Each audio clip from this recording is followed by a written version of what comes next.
அனைவருக்கும் இனிய காலை வணக்கம். இன்று மார்கழி 9வது நாள். 9 என்ற எண் எப்பொழுதும் மாறாதது. அதாவது 1 9 29 18 30 27 என்று எதை பெருக்கினாலும் விடை கூட்டுத்தொகை 9 மட்டுமே. அத்தகைய நாளில் திருப்பாவையில் நாச்சியார் தன்னுடைய திருப்பாவையில் மாமியின் மகளை எழுப்புவதாக கூறுகின்றார்.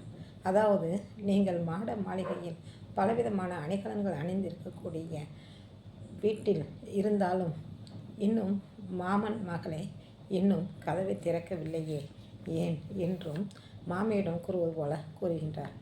மாமி, இன்னும் உன்னுடைய மகள் எழும்பவில்லை. அதாவது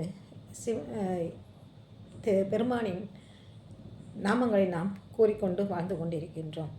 எத்தகைய பேறு! அத்தகைய பேறு நாம் சும்மா சொல்லிக்கொண்டிருந்தால் கெட்டுமா?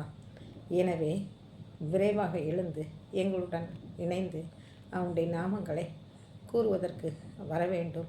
அவளுடைய காதுகள் என்ன கேட்கவில்லையா? அல்லது வாய் என்ன பேசவில்லையா? வாய் ஊமையா அன்றி செவிடோ என்று கேட்கின்றார் தோழி.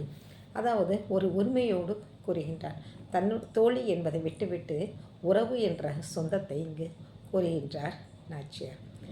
திருவம்பாவையிலும் 9வது பாடலில், அதாவது பல 100 ஆண்டுகள், பல லட்சக்கணக்கான ஆண்டுகளுக்கு முன் இருக்கக்கூடிய சிவபெருமானே, உன்னுடைய பெருமைகளை நாங்கள் கூறிக்கொண்டு இருக்கின்றோம். அத்தகைய சிவனுடைய பெருமைகளை கூறிக்கொண்டிருக்கக்கூடிய அடியார்கள் தன்மையில் நீயும் மூர்த்தி தானே, ஏன் இன்னும் எழவில்லை என்று தோழியை பார்த்து சொல்வது போல சொல்லி, இறைவா, எங்களுக்கு நல்ல கணவன், அதாவது ஆன்மீக உன்னுடைய பெருமைகளை கூறிக்கொண்டு இருக்கக்கூடிய ஒரு நல்ல தலைவன் கிட்டினால் அது போதும், எங்களுடைய வாழ்க்கை மிகச்சிறப்பாக இருக்கும். மேலும் நாங்களும் அமைதியோடு நம்பிக்கையோடு எந்த விதமான பிரச்சனைகளும் இல்லாமல் வாழ முடியும் என்று கூறுகின்றார் நமது மாணிக்கவாசகர்.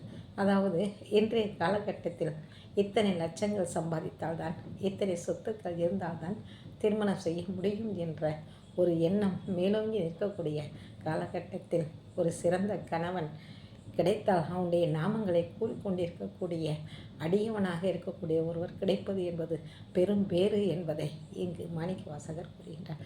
அதாவது எத்தனை கோடி ஆண்டுகள் பழமையாவனமாக இருந்தாலும் கூட அவனுடைய பெருமை என்பது என்று நிலைத்து நிற்கும் என்பதைத்தான் இங்கு மாணிக்கவாசகர் சுட்டி காட்டுகின்றார்.